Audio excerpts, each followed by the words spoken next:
Hello and welcome to When I Stop Fighting, the podcast, hosted by Daryl Dittmer, where we talk about the fight or fights that so many of us engage in this lifetime, as well as ways to potentially relieve ourselves of those fights. Let's get started. Welcome to When I Stop Fighting, the podcast. My name is Daryl Dittmer. Today I am joined by, and I have to read this because it's a great intro. I love all the stuff here. Michele Weinstat Miller, a 4 times published author. Michele's books have been named Best of 2019 by Strand Magazine, Outstanding August 21, Mystery and Suspense title by Library Journal, and semifinalist in the Amazon Breakthrough Novel Awards. Kirkus Reviews, and I love this one, calls her Mary Higgins Clark with teeth. Michele now serves as general counsel for a nonprofit agency that provides reentry services to the formerly incarcerated. Michele is also a very long-term sober human. Thank you so much for joining me, Michele. So great to see you today. Thank you, Daryl. It's great to be here after so much time on the social media together, getting to see your face and talk to you live. It was a pleasure. Thanks. Yeah, thank you. Thank you. And you know, we've had the opportunity to have a little chat before, and I thought it was just really compelling and interesting, and you know, some really cool things came out. I know we both do the writing thing. You've done, you know, some wonderful work and gotten some wonderful accolades, which I think is really cool. And there's so many different places to start with the story, but if you don't mind, I'd love to, you know, maybe the journey that led you to being where you are today would be wonderful to hear.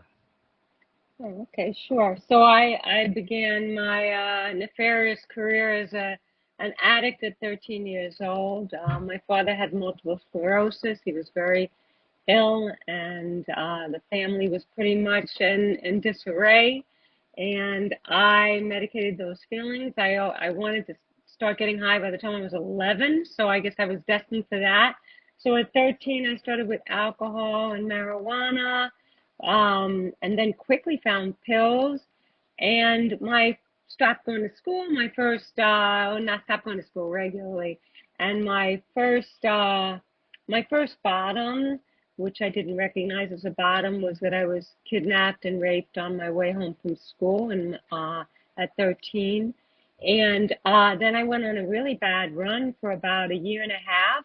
And then someone spoke to me about self-respect. I had missed Self-Respect 101, apparently. And, you know, we come from very different backgrounds. You come from the countryside and a military dad. It was amazing to see how different our backgrounds were. I came from a very progressive family where the child was respected and was supposed to make their own decisions. It was a shit show. I guess I could say that since your book talks about people's heads being up their asses, right? So I could say something was a shit show, right? Well, anyway, I got myself together about 14, and this sort of ties into what you talk about sometimes because I felt like, you know, I think that I got the message that ego was the way for me to have a good life. So I just proceeded to try to build a resume. So once I stopped getting high and throwing up on your lawn and doing those things in public, and I became sort of undercover, you know, did a little here and there, I started being a super achiever. You know, I got my black belt in karate by the time I was 19. I graduated high school at 16. I went on and had a 4.0 in college. By that time, I was living with a drug dealer and doing cocaine. So you could see that I wasn't getting the message that recovery is a holistic thing. And so I was definitely, while the path seemed to be, and my parents thought I was doing great and that sort of thing, the path seemed to be going well, but the path was actually going in an entirely different direction. But I got a 4.0 in college, and I thought, well, I'm doing so well with 16 credits a semester, so let me do 21 credits, and so I could really show people how wonderful I was. So by 19, I graduated from college with a 4.0 index and went to NYU Law School, graduated by 22. At this point, I had been through domestic violence, relationships. I had been through all sorts of stuff in my personal life, but managed to be a high achiever.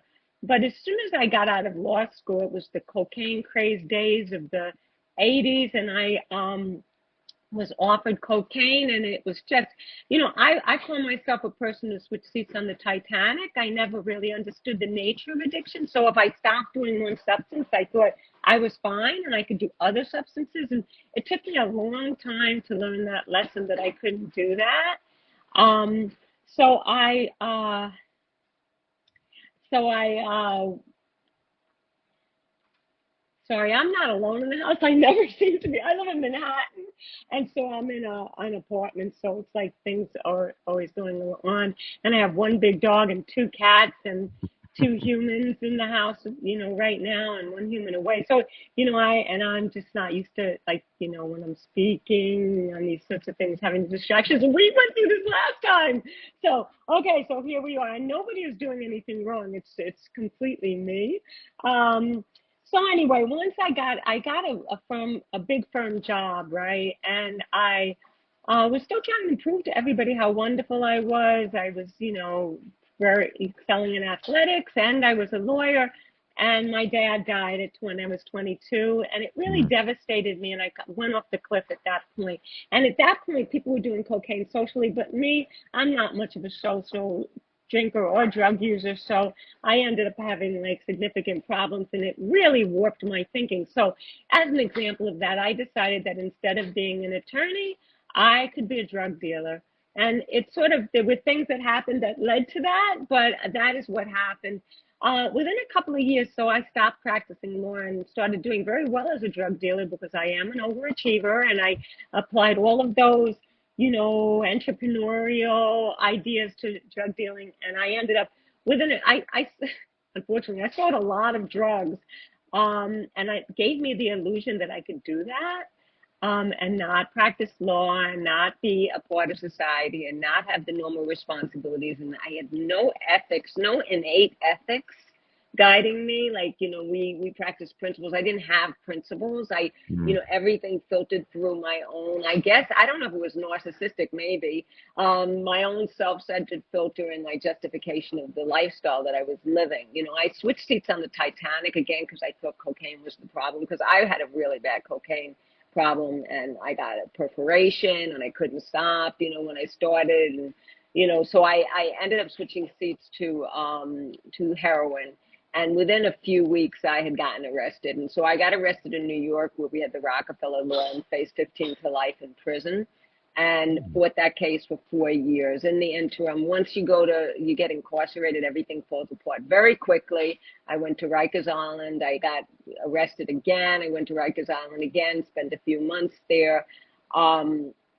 And ultimately, it was like welfare and homelessness and all of that. And until one day, really making a very long story short, one day I found 12-step programs, and it completely turned my life around. And since that time, I was disbarred due to a felony conviction, and at about 5 years clean, I got my license back, and I've been practicing law. I'm 35 years clean, and I've been practicing law for maybe about 30 years, all in public service and giving back, and stay very close to the program and the principles that got me sober, and have been really blessed to stay sober, raise 2 kids, homeowner, go on 2 vacations a year, all that stuff, all that regular stuff. And I'm very grateful for it.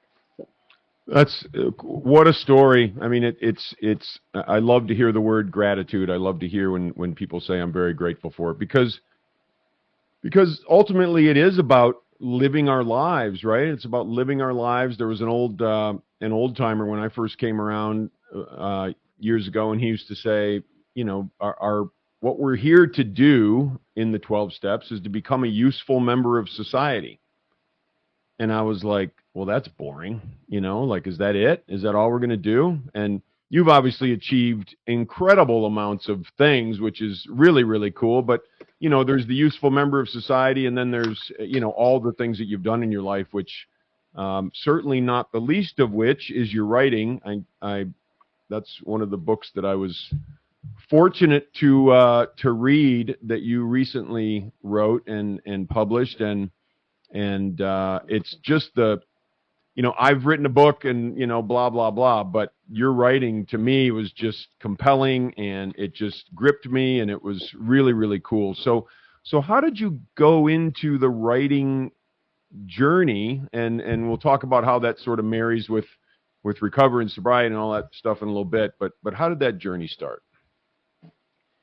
Uh, I mean, you get clean and you start to, like, your inner desires. Like, I always wanted to write a book. I just had the idea for a book, sat down one day and I was like, let me write the first page. And I got into my head just the way I do everything else, that, if I wrote a page a day at the end of 365 days, I have a book. And so what ended up happening was I would write more than a page a day.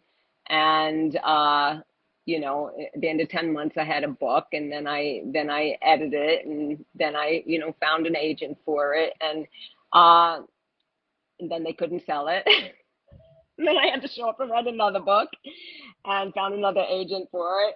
And then they couldn't sell it. So it's been perseverance, Mm. but I am always, and I very inspired by the story of people who have a background in addiction like I do. And also the idea, like, I tend to write thrillers, and I always feel like I come back to that theme of being pulled backwards into a life that you thought you had left.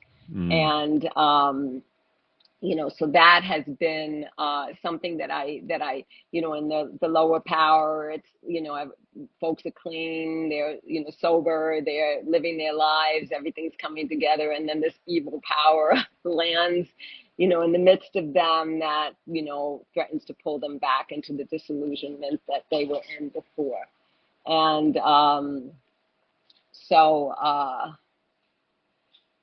that, that's one of the things. I mean, the 13-step zombie recovery was about, a zombie apocalypse happening, and only addicts and alcoholics have the gene that sort of makes them a little bit immune to the zombies. So they're the only survivors on Earth, and what fun they have. So I Wow. do come back to the theme, the Gone by Morning features a previously incarcerated character, and the family misunderstandings that happen, but it's a crime thriller, so these things are woven in. So there is a very much a theme of addiction, I think, more than my agent would like. I think that there's a lot of market for nonfiction, but I think there's some doubt, about the market for fiction about addiction. So that's I mean, that's just the kind of marketing stuff. Like, as a traditionally published author who's trying, to sell my work to publishing companies, they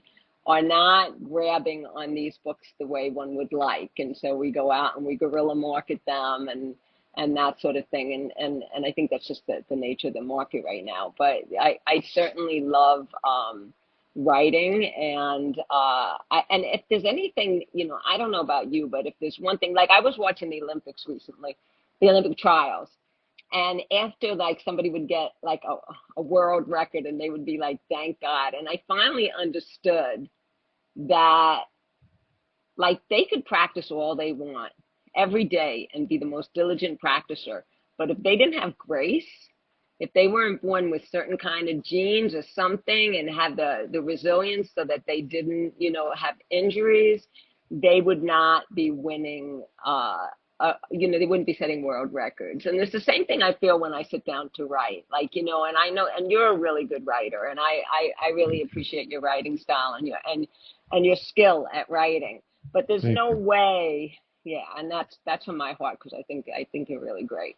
There's no way that we created that situation. We may have honed it and worked at it, and all that is necessary, but there's a certain grace, and some people have the grace to, speak about recovery to thousands of people, and some people have the grace to be able to, be a politician speaking before thousands of people. But everybody has their own gift, and I don't think anybody lacks gifts.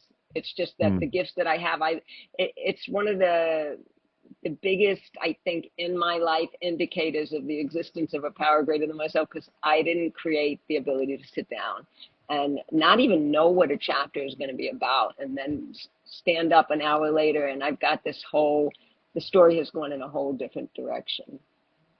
Yeah. Isn't that the coolest thing? Yeah, it is. That's really cool, because I remember when I was writing my book, and I've got another one coming out in about a little over a month, but congratulations. I'm fascinated by the fact that it's almost like it comes through me, as opposed to something that I conjure up in my melon. And I believe that wholeheartedly, and talking about a power greater than myself, I don't think there's anything in my life that I've ever done that is something that, I conjured, I figured out, I this, I that. I was given something, and like you mentioned, we have to nurture it. We have to do the best we can, and I do believe that is a prerequisite to moving things forward. I can't sit on the couch and hope a book gets written. Excuse me. I have to write a book. That's what I'm doing right now, Daryl. I'm sitting on the couch. I'm tired. I need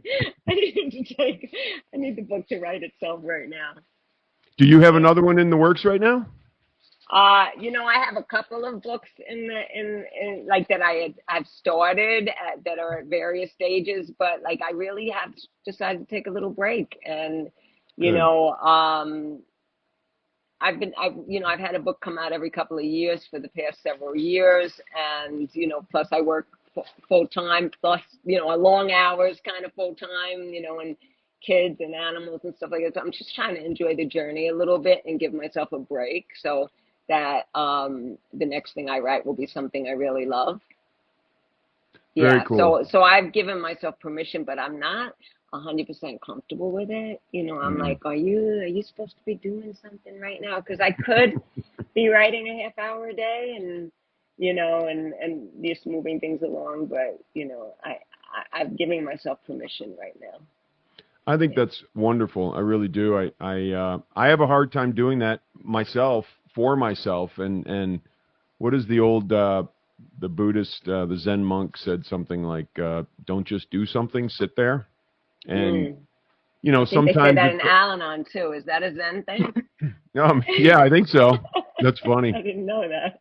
Yeah, it's but sometimes, and I have fried myself I don't know how many times, and I got sober young, which I was very fortunate to do, and then my life since that time has been getting my head out of my ass. And it wasn't getting rid of the drinking and drugs that was the get my head out of my ass part. It was the rest of life. And so I've fried myself many times trying to do too much or go too hard, or, et cetera, et cetera. And every time I do it, I learn a little something more, and I don't do it quite so bad the next time, which is cool, right? Yeah. I mean, that's what we're supposed to do, learn. Well, you seem like you've hit the formula. Your book is very successful, and it's working. Thank you. I don't know what how do you define getting your head out of your ass? How do you define that? It's a life journey. Yeah, I mean, I wrote the subtitle that way because I love it. Thank you. For me, that was. It's been a joy, and truly the unexpected joy of getting my head out of my ass. It's been a joy learning how to live, and it's not something that. And again, we talked a little bit about a power greater than myself. I feel like the first few years was really difficult because I was learning to live as a person on this planet, because I was 19 when I got sober, and I was also trying to be sober and trying to be a better human. And for me, getting my head out of my ass is being a better person, a useful member of society, making myself useful to others. And I've tried to do that, through 12-step stuff and through just helping people. I really take it as my charge to help people, but I never had people talk about purpose, and for a long, long time, I had no real purpose. There wasn't anything that I could say, oh, that's my purpose. And now I look at that differently, with the advent of writing and the books and that sort of thing. It's my purpose is to help other people based on my experiences. And that's, to me, that's another step in the journey of getting my head out of my ass. Yeah, I like to say that those of us in recovery have a superpower, that our experience, strength, and hope is our superpower. And that, we're able, just because of what we've been through, we're able to save lives. I have a friend who always says, go out and save some lives now, And that's true. And civilians, as we sometimes call them, just don't have that ability to do that. So it is a gift. And whether it's my life purpose or not, sometimes I think my life purpose is just to play my hand the best I can. We were chatting about our life's purpose, and I know we had a brief little interruption, but we're back now, and you were talking about your purpose, Michele. Right, and I just was mentioning our superpower is experience, strength, and hope, and not nobody I hope nobody underestimates how amazing that is. That we can actually save lives like that, and that sometimes just a word you say to somebody will make all the difference in the world. And I do hope that my writing does that for people, or even just gives them, if it gives somebody 10 or 15 hours of peace, then or just enjoyment, it does fulfill me, and I'm happy for it.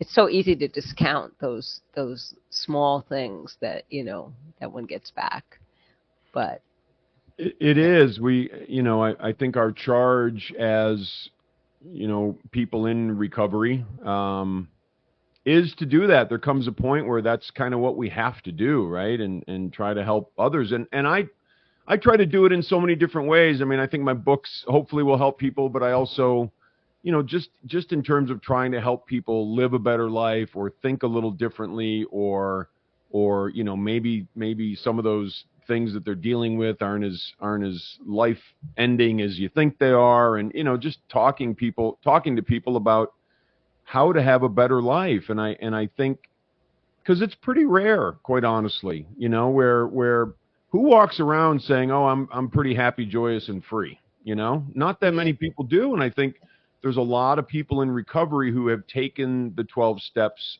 real seriously, and worked that part, and sort of followed that roadmap for life, who could say, I feel good when I wake up in the morning. And I think that's something that's really crucial for us to share.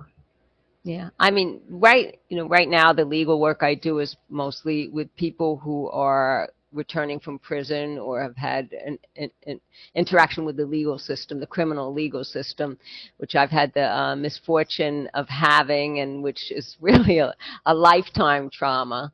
But one of the things is that, a lot of times I'm around on the first day somebody comes home with 40 or 50 years in prison.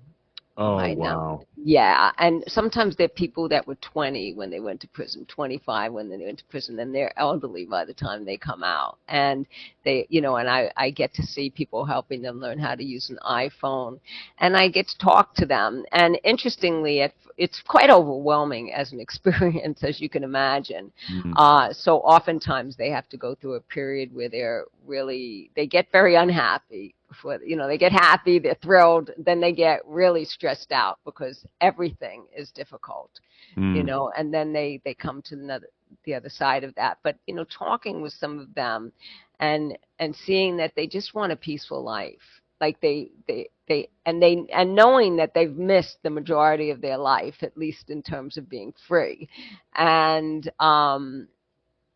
it puts a lot of stuff in perspective.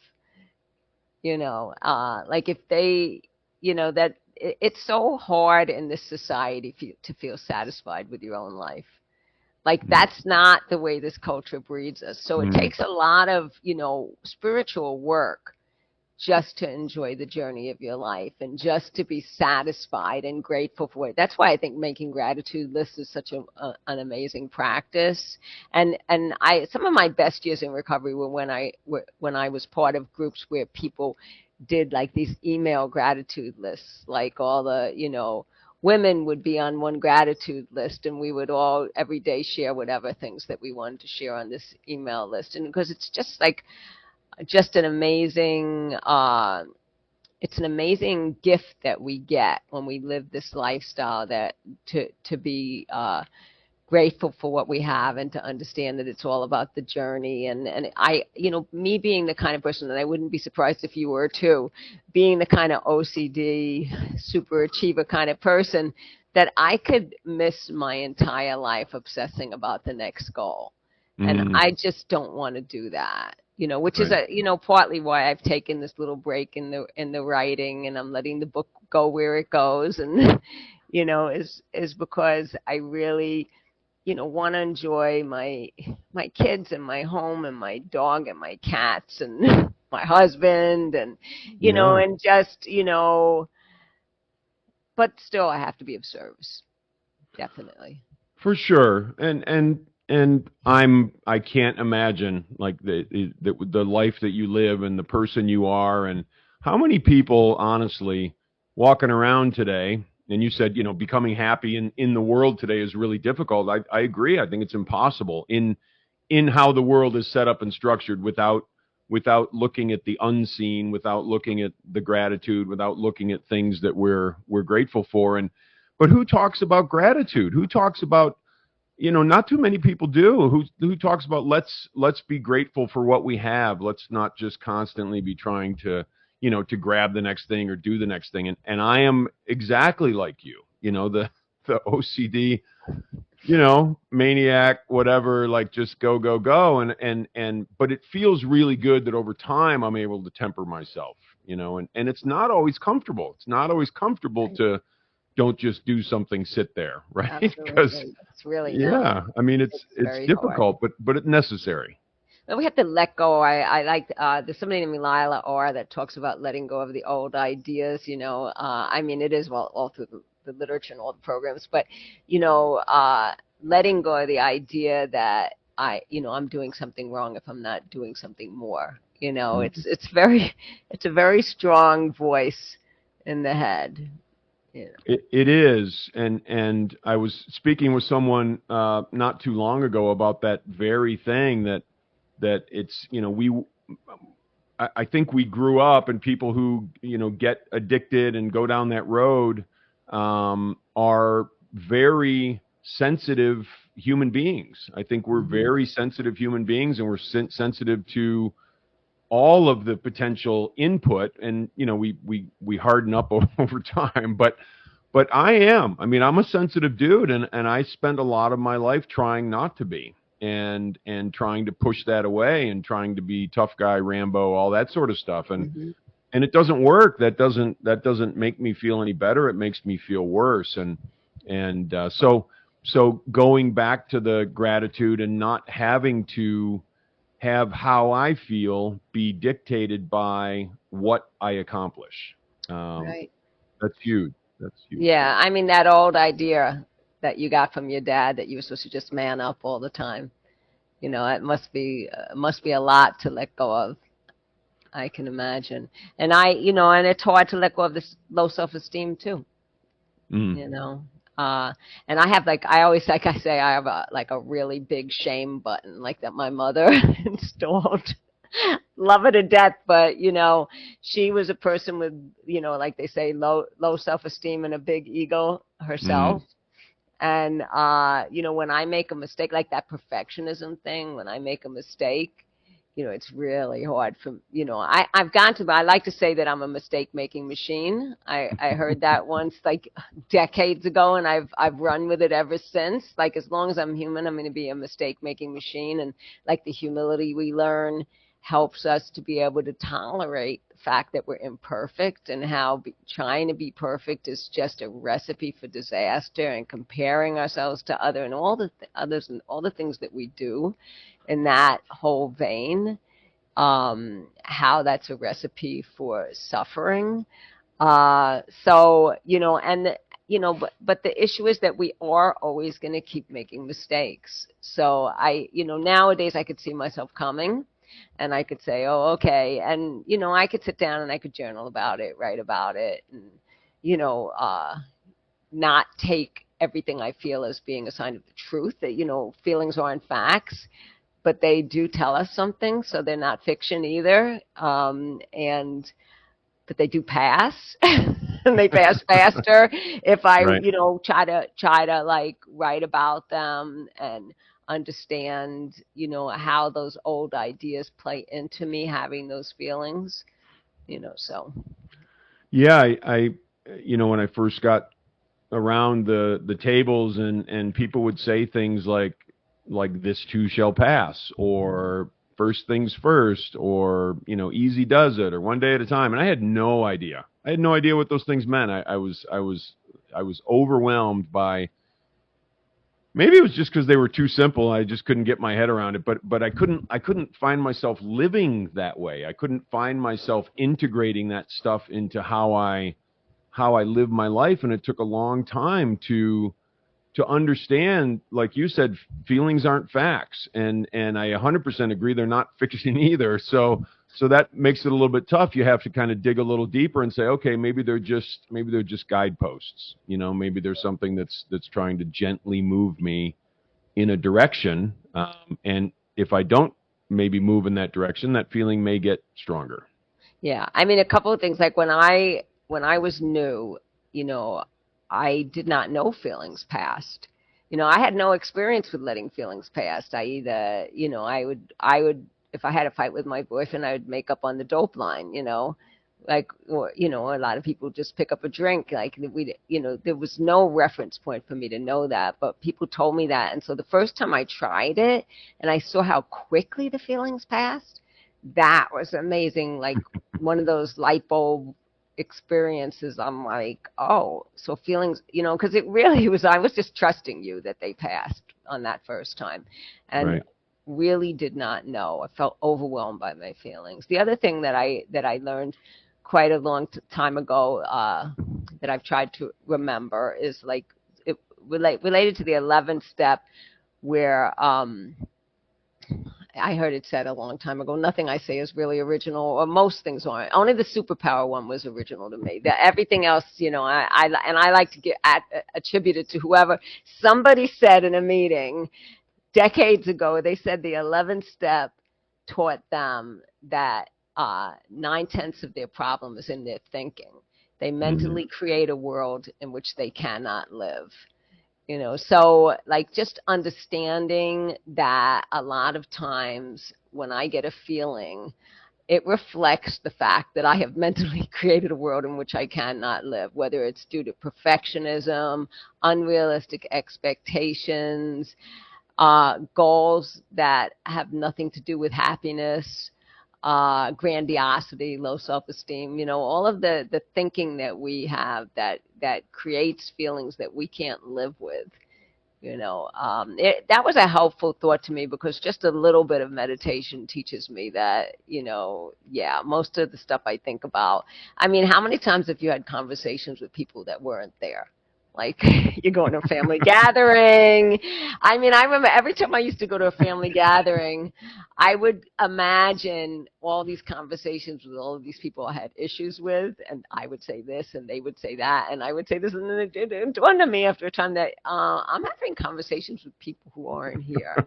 Like, so anytime I'm playing out a conversation in my head with somebody who's not there, like I know right then that I have mentally created a world in which I cannot live and don't need to live in it. So that's, we live and learn, right? Right. Yeah. Yeah. And I love that saying, mentally created a world in which we cannot live. Yeah, that's 100% true. And so then the question becomes, how do we create a world? And I look at it like, how do I create the world inside of me where I can live with myself and also live with the rest of the world? I think that's the question. Right. And I think over time that we practicing principles, actually it becomes grooved. It becomes more of a habit to practice the principles, and when we do that, we pause and we're more aware of how we're impacting others. I definitely have not reached perfection, but I think I've gotten a lot better with a lot of that. Yeah, that pause, like getting the habit of pausing is so important. And then also getting the habit of not trying to be right all the time. That certainly helps a lot. And when I do that, and sometimes I do that, like it happens before I even realize I'm doing it. being able to stop, there were like the best relationship advice I ever heard was from somebody who said, if I'm arguing with my spouse, whoever wins is the biggest asshole. And that I helped, love that. Yeah, I mean, never occurred to me before, but when you think about it, you're like, oh yeah, the one who hits below the belt, the one who demands that you acknowledge that their point of view is right, instead of understanding that you could have two different points of view.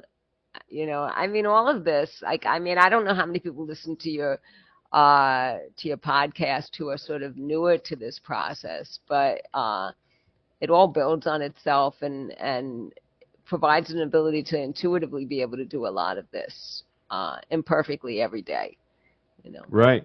Yeah, absolutely. No, it reminds me of I used to do some analytics work or at least have some analytic work done for me when I was in the business realm, and we always referred to it as the best wrong answer, because it's never going to be exactly right. It's never going to be perfect. It's never going to be necessarily what we envision. But the cool thing about it is, as we're sober and as we stay in a recovery sort of mindset and move ourselves forward, it's very okay. It's very okay, and I embrace the fact that I don't have to be perfect. I can, and that takes a lot of pressure off. There's a lot of freedom in not having to be perfect for myself, but also anybody who expects perfection around me isn't going to be around me very long, because I won't allow that in my life. It's just not, I can't beat myself up like that, and I can't allow others to impose that on me. Right. So I mean, we could talk all day about sobriety and all the wonderful, beautiful things. I think we're coming up closer to the end in terms of our time, but I wanted to, and you've been sober for a long time, and just a myriad of experiences and a myriad of things that you've accomplished and done, which I think is the coolest thing. I really do. I respect the heck out of that. And writing the 4 books, and this one, I mean, seriously, if you get a chance to check it out, folks, Michele W. Miller, The Lower Power. It's a novel. It's scary. It is scary, and you'll be shocked. And I was shocked, and I was like, "Holy crap!" But then it gripped me, and I was gripped by the story. I was gripped by, sort of being pulled back into the evil.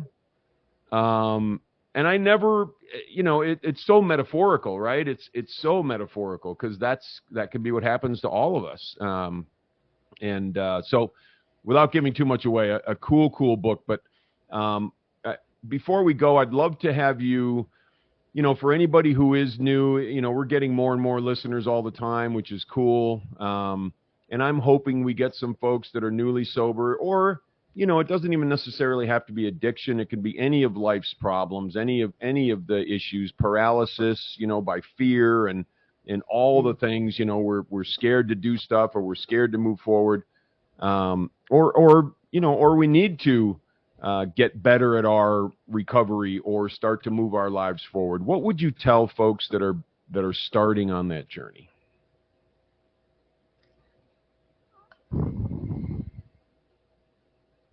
I think it's really important to surround ourselves with people who are on a similar journey. Hmm. I don't think there's any spiritual practice that doesn't talk about having a group. I've always felt that sanity is contagious, and so is insanity. And so when we say stay away from people, places, and things, especially if it's about drugs and alcohol, like get out of the kitchen or you're going to get burnt. You can't, and I had a really hard time with that. I also had a really hard time with the idea of complete abstinence from the various substances. But yeah, staying around people who are doing like what you talked about, not being around people who are toxic for you. Like, it is really important to be around people who are on this kind of a path, that are trying to be happy, joyous, free, purposeful, and who, look, if you want to be in a happy marriage, don't hang around with the guys that are cheating on their spouse every week, or you're not going to learn how to do that. And if you want to be an honest person, don't hang around with the thieves. It's just as simple as that. You really got to be around people who are, trying to live the kind of life that you would like to live. And I know there's a thing about emulating people who have the spiritual qualities that you would like for yourself. And I think that helped me a lot. And during the pandemic, doing all the Zoom meetings and the like, I got to meet a lot of people, and there were certain people who had the kind of spirit I wanted. And I started, kind of working on that even more, and today I kind of measure things against my spiritual center. Like, does this thing comport that I'm thinking or doing comport with the spiritual center that I have, the spiritual being that I want to be? And if it doesn't, like they say, the two biggest enemies of a recovering person are the two words "F it," right? Mm-hmm. Like I try, I try not to do that. You know what I'm saying? Like, Yeah. I quit smoking cigarettes 33 years ago, and I've never said F it when it came to even one drag on a cigarette. And that's the difference between me and the person who goes back and forth on cigarettes. It's just I never say F it. And I don't know if I've never said F it when it came to a bag of popcorn, but I try. But I try not to do that there either, right? And Yeah. because, we're trying to live our best life, and we're trying to, take care of ourselves and be the people we want to be in the world. And so it's really important to do the best we can, and not ever just say, yeah, F it. 100% agree, Michele. I think those are beautiful points, and we know there's an internal mechanism that we have been gifted, like the other gifts we talk about, where we know what the right thing to do is and what is not the right thing to do, especially as we're around longer, and Mm-hmm. it's it becomes very progressive in terms of getting better, not just getting more Mm-hmm. sick. And I think that's incredibly powerful to understand that there's always, as long as we're growing and learning and changing, there are better days ahead. And that is all there is to it. It's you're an example of that. I feel like I'm an example of that. We've been around for a while, and we're both here to tell the story that it can get really cool. Mm-hmm. A side note, this is something that just cracks me up. Tonight is my wife and I's popcorn night. One night a week, I'll get to have popcorn. So you said that, and you hit me right between the eyes. I love that. That was great. Well, popcorn is good. A person like me, as I'm not sure I know how to stop eating popcorn.